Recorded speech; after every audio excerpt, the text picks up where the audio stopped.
Welcome to WB Mason Postgame Extra exclusively on SNY.TV. Tuesday night, the Cubs beat the Mets for the second straight night. 5-3 for the second straight game. The Mets were not on point defensively. Anthony Rizzo made his debut for the Cubs, and he made an impact. Yeah, he looked fantastic. Had a couple of hits, drove in the go-ahead run, looked fine on some defensive plays at first base.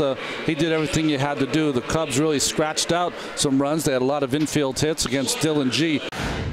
It just seemed like everything they hit was getting through somewhere, and like you said, just wasn't able to settle it down and find that rhythm. It's the worst Dylan's pitch probably in a while. Nothing was going, nothing was working. He battled through it, got us 5 innings. I was happy with that. But it really was the Cubs bullpen. It was outstanding tonight. 6 scoreless innings, which allowed them to get the win tonight. In some ways, really a comedy of errors, capped by the ejection of Ike Davis in the bottom of the 8th inning, which wound up costing the Mets a run and also costing the Mets Davis's spot in the 9th inning. Yeah, and it would have been an out. It was an out at first base, and Ike, of course, with his glove on the umpire, he got tossed. And the very next play, of course, Tejada throws the ball wide of Quintanilla, which added that insurance run, and it was enough for Carlos Marmol.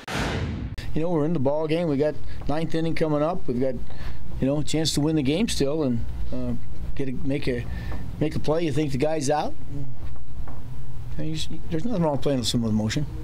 I think we're all right. I don't think we need to panic. We're hitting some balls hard, and they're getting caught.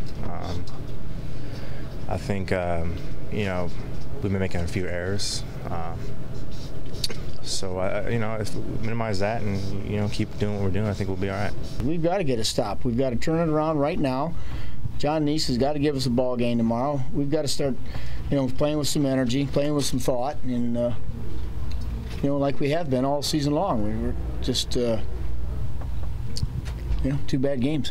So the Mets suffer their 4th straight loss. They'll try and salvage a game here in Chicago on Wednesday afternoon with John Neese on the mound against Jeff Samardzija. 1:30 the coverage for Pepsi Max pregame live on SNY. That'll do it for WB Mason Postgame Extra. Be sure to join us after every game for exclusive coverage on SNY.TV.